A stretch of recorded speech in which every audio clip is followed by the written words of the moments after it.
नमस्कार दोस्तों, जैसा कि आप सभी जानते हैं कि सुप्रीम कोर्ट के सख्त आदेश के बाद, सुप्रीम कोर्ट की तरफ से चले हंटर के बाद एसबीआई ने चुनावी बॉन्ड से जुड़ी सारी जानकारियां, सारे दस्तावेज और सारे आंकड़े चुनाव आयोग को कल शाम दे दिए। अब चुनाव आयोग की ड्यूटी है कि सुप्रीम कोर्ट के आदेश के मुताबिक, सुप्रीम कोर्ट की तरफ से तय जो डेडलाइन है उसके मुताबिक 15 मार्च की शाम तक अपनी वेबसाइट पर वो सारी जानकारियां मुहैया कराए जिससे पता चले कि किसने कितना चंदा लिया और किस पार्टी को कितना चंदा मिला। लेकिन क्या आपको लगता है कि वो सारी जानकारी जो आप चाहते हैं, वो सारी सूचना जो आप चाहते हैं या मैं चाहता हूं या मेरे आपके जैसे करोड़ों लोग चाहते हैं, क्या इलेक्शन कमीशन की वेबसाइट के जरिए 15 मार्च या 15 मार्च के बाद वो जानकारी मिल जाएगी? वो जानकारी क्या आप जानना चाहेंगे कि किस पार्टी ने किस कॉर्पोरेट घराने से, किस पूंजीपति या किस उद्योगपति से कितने पैसे लिए, या किस पूंजीपति, किस उद्योगपति, किस कॉर्पोरेट घराने ने किस पार्टी को कब कब चुनावी बॉन्ड की शक्ल में कितने पैसे दिए। सबसे बड़ी बात तो यही है। लेकिन क्या यह पता चलेगा? जरा इसी को मैं विस्तार से अपने बोर्ड पर आपको समझाने की कोशिश करूंगा और समझिए कि क्या जानकारी ऐसी है जो आपको शायद पता न चले और कौन सी सूचना ऐसी है जो सुप्रीम कोर्ट के इस आदेश के बाद एसबीआई की तरफ से चुनाव आयोग में दस्तावेज जमा किए जाने के बाद भी हो सकता है आप तक ना पहुंचे। इसको समझिए और इसके समझने के लिए आपको थोड़ी बारीकी से, धैर्य से पूरे वीडियो को देखना होगा। वैसे आपको यह भी बताएं कि अभी जानकारी, जब मैं वीडियो रिकॉर्ड कर रहा हूं तभी यह जानकारी आई है। लाइव लॉ की वेबसाइट पर मैंने देखा, अभी सुप्रीम कोर्ट के सूत्रों के, माफ करें, चुनाव आयोग के सूत्रों के हवाले से लाइव लॉ ने बताया है कि एसबीआई ने जो डेटा दिया है वो रॉ फॉर्म में है, इसलिए उन सारे डेटा को, सारे आंकड़ों को कंपाइल करके 15 मार्च तक पब्लिश करना शायद मुश्किल होगा। अब देखते हैं 15 मार्च को क्या होता है। फिलहाल हम यहां लौटते हैं। मेरे बोर्ड पर, स्क्रीन पर आप देख रहे हैं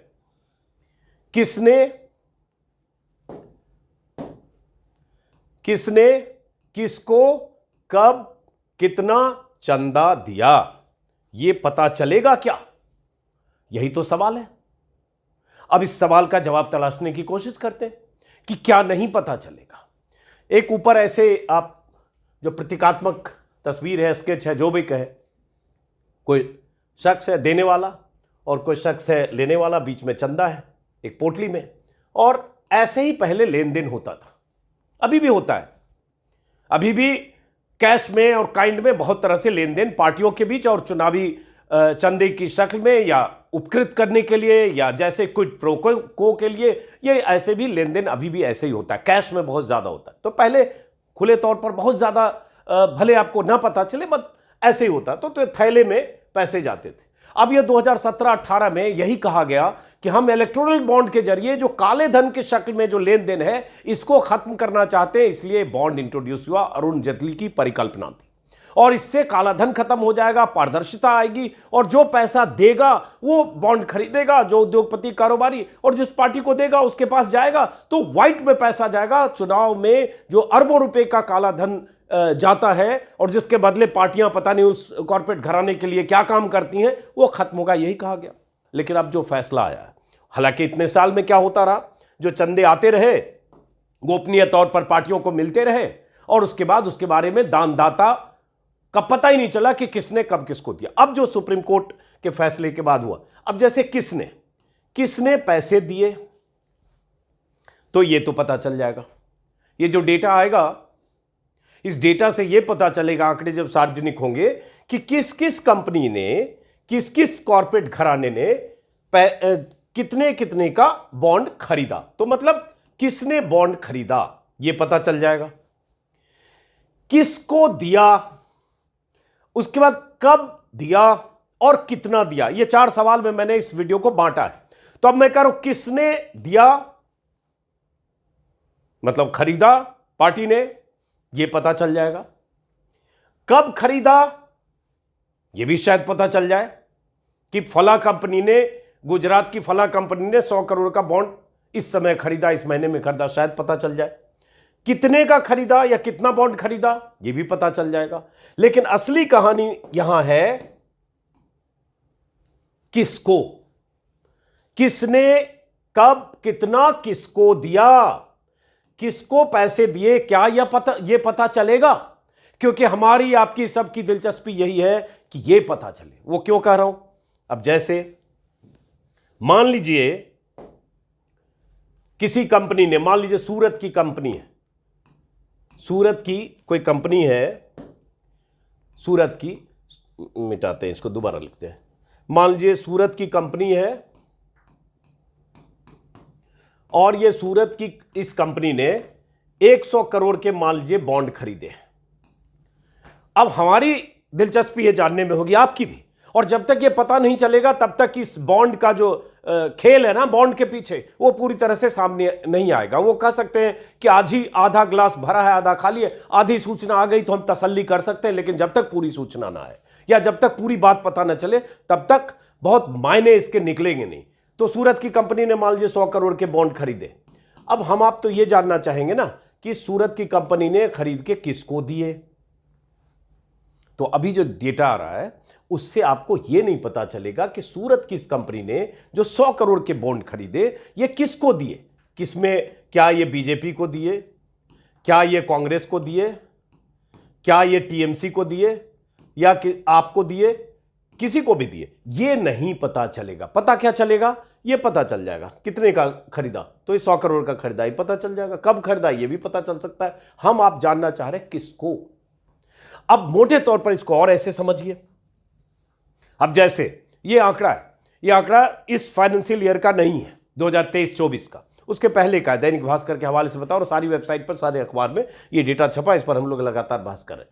अब इसमें जो पिछले साल तक का, पिछले वित्तीय वर्ष तक का था, लगभग 12,000 करोड़ का ये चंदा, चुनावी बॉन्ड के शक्ल में 12,000 करोड़ का ये चंदा, लगभग 11,000 समथिंग है, कुछ 12,000 करोड़ का ये चंदा, 11,450 करोड़ है, लगभग 12,000 करोड़ मानिए। इस चंदे में से बीजेपी को, अकेले बीजेपी को 6,564 करोड़ गए, बाकी कांग्रेस को 1,135 करोड़, टीएमसी को 1,096 करोड़, बीजेडी को 774 करोड़, डीएमके को इतना, आम आदमी पार्टी को 94 करोड़। अब जो आंकड़ा है, जो एक आकलन है कि इसके बाद का अगर जोड़ेंगे, जैसे जनवरी 2024 तक का, तो लगभग 16,000 करोड़ का आंकड़ा है। 16,000 करोड़ के बॉन्ड खरीदे गए। तो 4,000 करोड़ में से अभी ये पाई की जानकारी नहीं है, अब इस पे हम रहते हैं। अब हम आप सब ये जानना चाहेंगे कि ये जो बीजेपी को 6,564 करोड़ मिले, ये किस किस ने दिए, ये किसने खरीदे और किसने दिए। इसको ऐसे समझें, अगर सिर्फ सूचना यह है कि बीजेपी को 6,500 करोड़ मिले तो पब्लिक डोमेन में सबको पता है, लेकिन हमें क्या सूचना चाहिए? और अगर यह सूचना है, मान लीजिए 12,000 करोड़ के ये जो बॉन्ड हैं, ये 12,000 करोड़ के बॉन्ड इतनी कंपनियों ने खरीदे, इसमें सारी कंपनियों का इसमें नाम आ जाए, XYZ ABCD, जो भी ABCDEF, ये सारी कंपनियों के मान लीजिए नाम भी आ गए कि इन कंपनियों ने ये बॉन्ड खरीदे, ठीक है। और लमसम में आपको ये जानकारी पहले से, इससे आपको, आप कहां पहुंचते हैं, किस नतीजे पर? इससे ये कहां पता चलता है कि इस ए कंपनी ने, रेड से थोड़ा सा साफ नहीं आ रहा है, दोबारा आते हैं। इससे ये कहां पता चलता है कि इस ए कंपनी ने, अगर इसने 106 करोड़ का खरीदा बॉन्ड, तो 106 करोड़ का ये बॉन्ड इस ए कंपनी ने क्या पूरे बीजेपी को दिया? क्या इस कंपनी ने ये पूरे बीजेपी को दिया, या इस 106 करोड़ में से इस कंपनी ने कुछ बांटे कि कुछ कांग्रेस को दे दिया, कुछ इसने आम आदमी पार्टी को दे दिया, कुछ किसी और को दे दिया? और ये कंपनी कौन सी है? तो जब तक ये जानकारी नहीं मिलेगी तब तक आप कैसे समझेंगे कि इसमें कोई क्विड प्रो को है कि नहीं?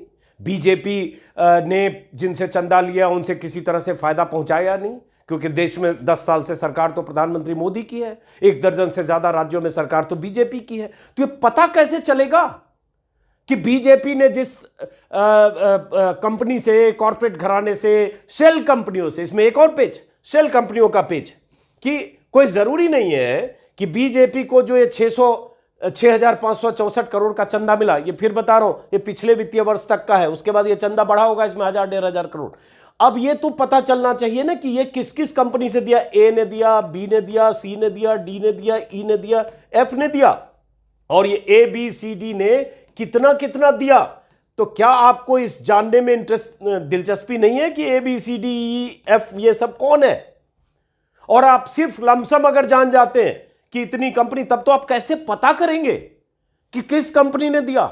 और ये बार बार इस पर जोर देकर मैं कर रहा हूं। परसों हुआ सुप्रीम कोर्ट में, जब खबरें जब आई, सब जगह से ऐसे ही पता चलने लगा कि सब खुलासा हो जाएगा, सब जानकारी मिल जाएगी, सब पता चल जाएगा, दूध का दूध पानी का पानी हो जाएगा, सब कुछ सब सामने आ जाएगा, कच्चा चिट्ठा सामने आ जाएगा, सब किस पार्टी ने किससे पैसा लिया, उसको कैसे फायदा पहुंचा है ये भी पता चल जाएगा, कनेक्शन पता चल जाएगा, सूत्र पता।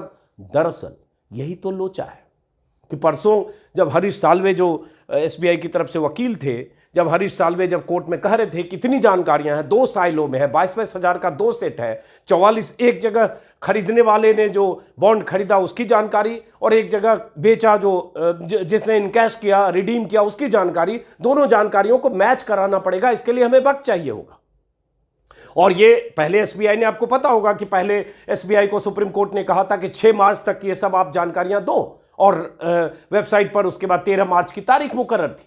4 मार्च को एसबीआई चला गया सुप्रीम कोर्ट कि नहीं माय लॉर्ड, हमें और वक्त चाहिए और 30 जून तक का चाहिए ताकि बीच का चुनाव टल जाए, लोकसभा चुनाव खत्म हो जाए। सुप्रीम कोर्ट में फटकार भी लगी, सुप्रीम कोर्ट में कंटेम्प्ट का मुकदमा भी गया एडीआर की तरफ से, फिर सुनवाई हुई, और तब सुप्रीम कोर्ट ने जो कहा, और उस दिन जो दलील में जो सामने आई, जब इनके हरीश साल्वे जब कह रहे थे कि ये सारी जानकारी जुटाने में टाइम लगेगी, तब सीजेआई ने कहा कि मिस्टर साल्वे, आप दान देने वालों और सियासी दलों की जानकारी सीलबंद में मुंबई की शाखा में भेजी है। ये जानकारी है, यानी जानकारी के 2 सेट हैं। आप कह रहे हैं एक साइलो से दूसरे साइलो की जानकारी को मिलान करने में वाली लंबी प्रक्रिया है, इसमें समय लगेगा। तो आप हमारा ऑर्डर देखिए, हम मिलान की तो बात ही नहीं कर रहे, हम तो आपको कहीं नहीं रहे कि आप मैच करें, ये सीजेआई ने कह दिया।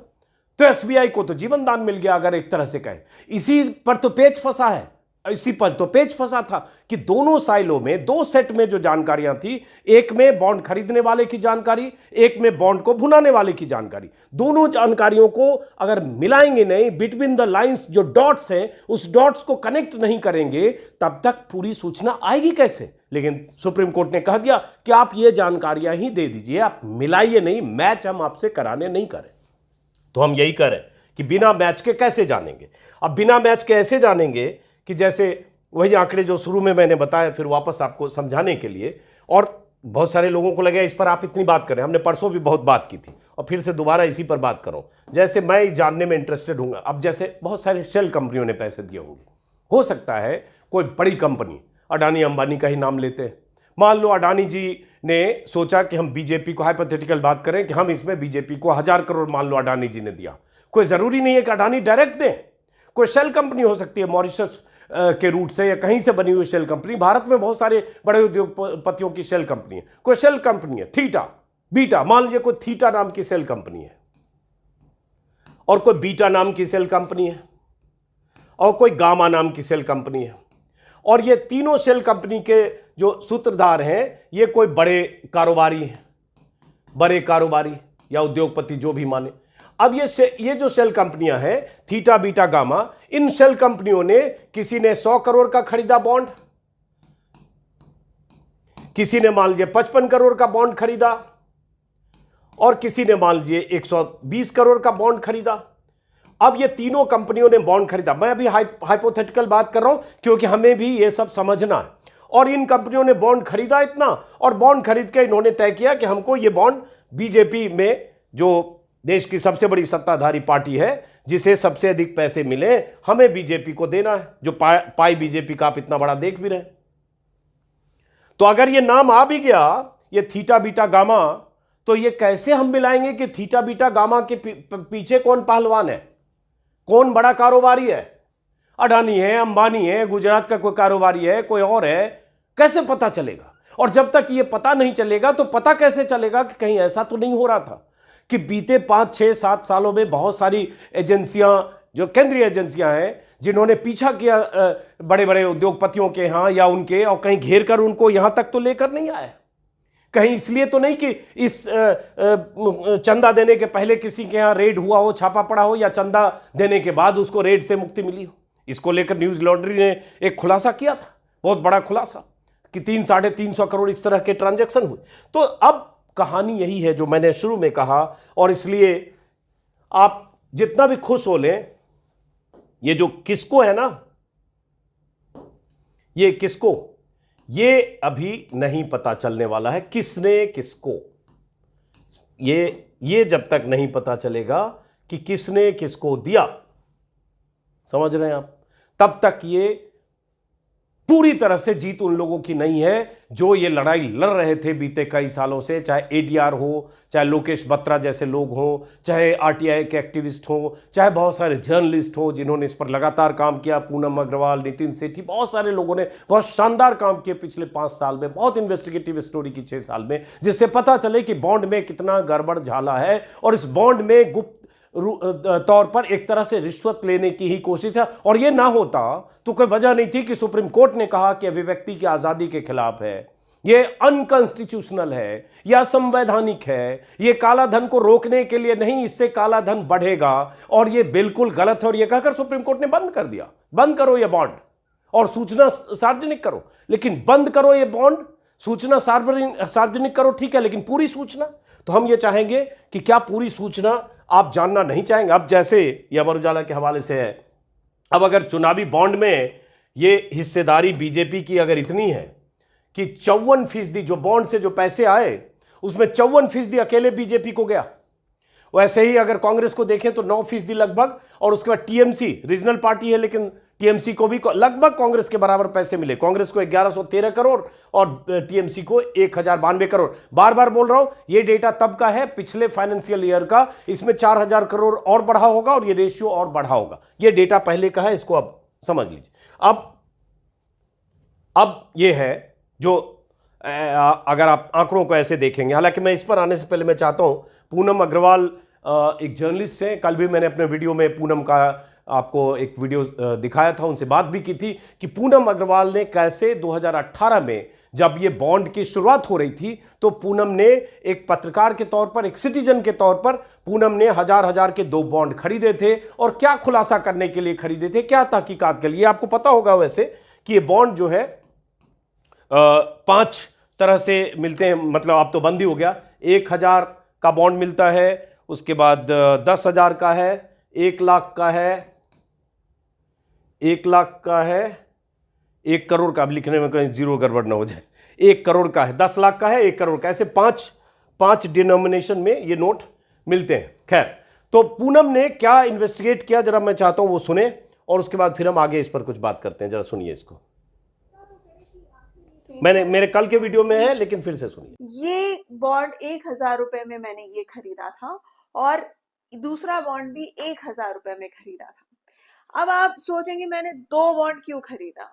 जब मैं क्विंट में काम करती थी उस समय ये 2 बॉन्ड्स मैंने इसलिए खरीदे क्योंकि पहला बॉन्ड जब मैंने खरीदा 5 तारीख को, तो जाहिर सी बात है कि मैंने भी सोचा, मेरे जो एडिटर्स थे वहां पर उन्होंने भी सोचा कि इसमें तो कुछ भी मेंशन नहीं है, यानी कि एक्चुअली में डोनर का नाम, पता, ठिकाना सब छुपा हुआ रहता है। सिर्फ केवाईसी का प्रोसेस मैंने फॉलो किया था, जो कि पैन नंबर, आधार नंबर, तो वो बैंक के रजिस्ट्री में मेंशन्ड होकर पड़ा हुआ रहेगा, लेकिन इसके आगे किसी को कुछ पता नहीं चलेगा। बट ऐसा नहीं है।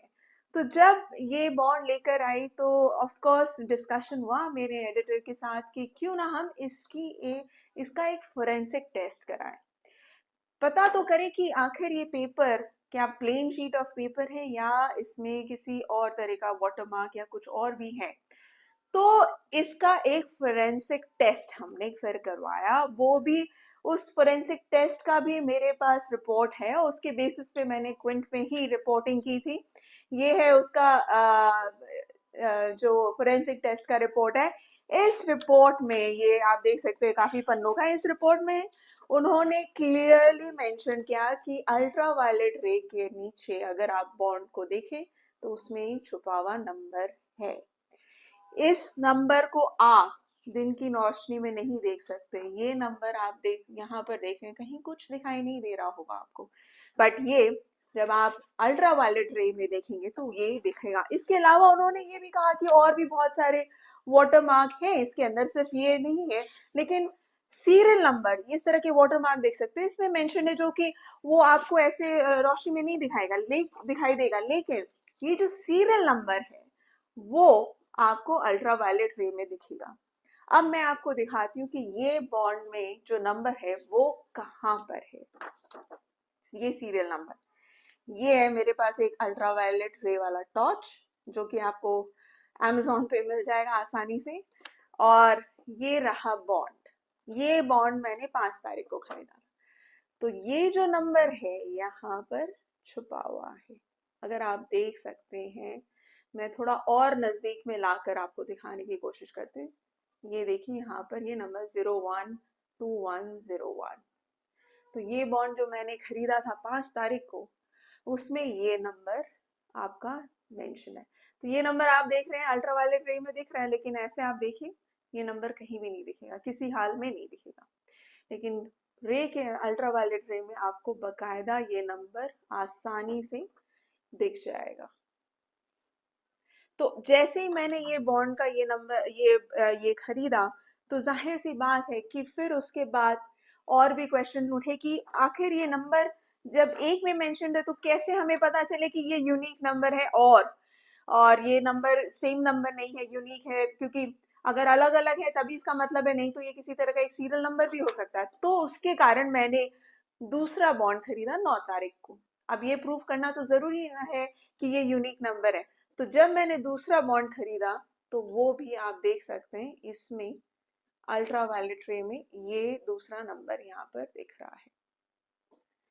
ये देखिए यहाँ पर मेंशन है।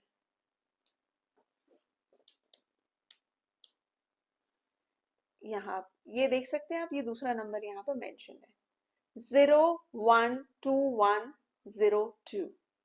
ये 9 तारीख को मैंने ये बॉन्ड खरीदा, तो ये दूसरा नंबर यहाँ मेंशन है। और इसका जो 5 तारीख को खरीदा उसमें दूसरा नंबर है 012101।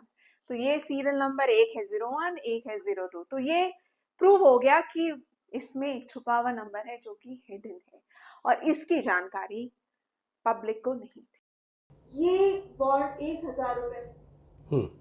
तो ये जो है, जैसे अब ये पूनम अग्रवाल, हालांकि बता दूं कि इनका एक्सप्लेन एक्स यूट्यूब चैनल है। एक्सप्लेन एक्स को ज़रूर आप कोशिश करें कि ऐसे रिपोर्टर्स की हौसला अफजाई करें। आप इनके यूट्यूब चैनल को सब्सक्राइब करें। इन्वेस्टिगेटिव रिपोर्टर हैं, इन्होंने कई संस्थानों में काम किया है और ऐसे शानदार रिपोर्ट्स के लिए पूनम अग्रवाल को जाना जाता है। तो इसलिए मैं फिर से अपील करूंगा कि इनके यूट्यूब चैनल को आप ज़रूर सब्सक्राइब करें। अब जो पूनम ने अपने इन्वेस्टिगेशन में, जो कई साल पहले का 2018 का लेकिन अभी मौजूद हो गया है, जिसमें बताया कि जो इलेक्टोरल बॉन्ड है उसमें पीछे एक यूनिक नंबर होता है और उस यूनिक नंबर के जरिए, कहीं भी बॉन्ड में यहां पे जो बता रही हैं, उस यूनिक नंबर के जरिए एसबीआई को पता होता है, जानकारी होती है कि ये बॉन्ड का ये नंबर है। अब जो पूनम कह रही है बहुत आम है। एसबीआई ने कहा कि इसके लिए वक्त चाहिए, नंबर मिलाने के लिए, डिटेल जानकारी के लिए। 26 दिन बाद सुप्रीम कोर्ट ने कहा कि आप 26 दिन से क्यों कर रहे थे, तब फिर उन्हें वक्त ज्यादा चाहिए था। अब ये आंकड़े गवाह हैं एसबीआई की स्ट्रेंथ क्या है। एसबीआई 200 साल पुराना बैंक, जिसके 2,40,000 लगभग कर्मचारी हैं, लगभग 2.5 लाख कर्मचारी हैं। 200 साल पुराना बैंक का इतिहास है, 48 करोड़ ग्राहक हैं, 22,000 ब्रांच है और लगभग 65,000 एटीएम है। इतना बड़ा एसबीआई सुप्रीम कोर्ट के आदेश पर अमल करने से आनाकानी करते हुए अगर सुप्रीम कोर्ट पहुंचा 4 मार्च को कि मिलॉर्ड हमें वक्त चाहिए 30 जून तक का, क्योंकि बीच में अप्रैल मई में चुनाव है और चुनाव गुजर जाए, तो क्या लगता है एसबीआई अपनी तरफ से पहुंचा? यह एसबीआई के ऊपर बैठे हुए अधिकारी ने तय किया? नहीं, यह केंद्र सरकार या बीजेपी नेतृत्व किसी भी सूरत में नहीं चाहता था और नहीं चाहता है कि यह पता चले कि ये जो पैसे मिले हैं बीजेपी को, ये 6,500 करोड़ जो और बढ़ गए होंगे 2,000 करोड़, बार बार बता रहा हूं कि आंकड़े पिछले साल तक के हैं, इस वित्तीय वर्ष के आंकड़े इसमें शामिल नहीं है, तो बढ़े होंगे 2,000 करोड़। ये पता न चले, ये मोदी शाह नहीं चाहेंगे कि पता चले कि किस किस कंपनी ने दिया बीजेपी को, और जिस कंपनी ने दिया उस कंपनी से बीजेपी का रिश्ता क्या कहलाता है। किस शेल कंपनी ने दिया, किस फर्जी कंपनी ने दिया?